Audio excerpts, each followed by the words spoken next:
Sallallahu ala Muhammad sallallahu alaihi wasallam. Bismillahirrahmanirrahim. Assalamualaikum warahmatullahi wabarakatuh. Sahabat-sahabat Muslim Kang Haji Aswaja yang dirahmati oleh Allah Subhanahu wa taala.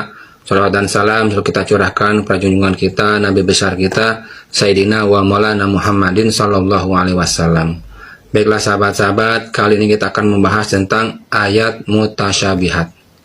Baik itu dalam Al-Quran maupun dalam hadis Nabi Muhammad sallallahu alaihi wasallam.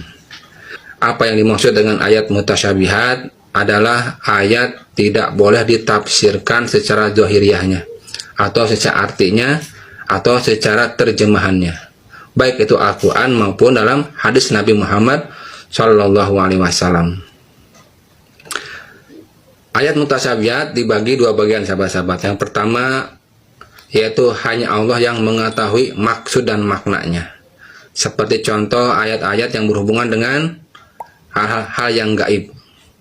Sesuatu yang gaib hanya Allah yang mengetahuinya, kita tidak mengetahuinya.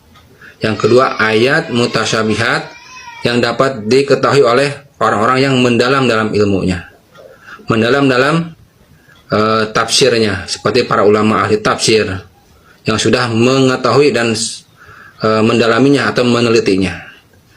Seperti contoh ayat mutasyabihat tentang Ar-Rahmanu ala istawa ala aras, bahwa Allah yang Maha Rahman beristiwa di atas aras. Kalau dikatakan istawa, secara terjemah adalah duduk di atas langit. Nah, kalau kita menyampaikan hal seperti ini berbentrokan dengan kalimat di ayat Al-Quran, laisa kamitslihi syai'un, Allah tidak menyerupai dengan makhluknya. Maka kalau kita katakan Allah duduk berarti sama dengan makhluk. Sedangkan di ayat lain, laisa kamitslihi syai'un, Allah berbeda dengan makhluknya. Maka para ulama menelitinya bahwa ini ayat mutasyabihat, tidak bisa ditafsirkan atau secara zahiriyah atau secara artinya. Ahlussunnah wal Jamaah mengatakan, di antaranya Imam Baihaqi dan kitab Asma wa Sifat, innallaha la makana lahu, sesungguhnya Allah ada tanpa tempat. Itu sahabat-sahabat. Jadi ayat yang berhubungan dengan ainallah, di mana Allah, itu ayat mutasyabihat, bukan ayat muhkamat secara zahiriyahnya.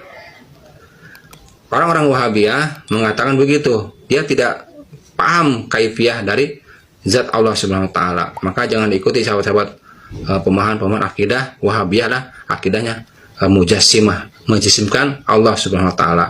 Mudah-mudahan bermanfaat. Wassalamualaikum warahmatullahi wabarakatuh.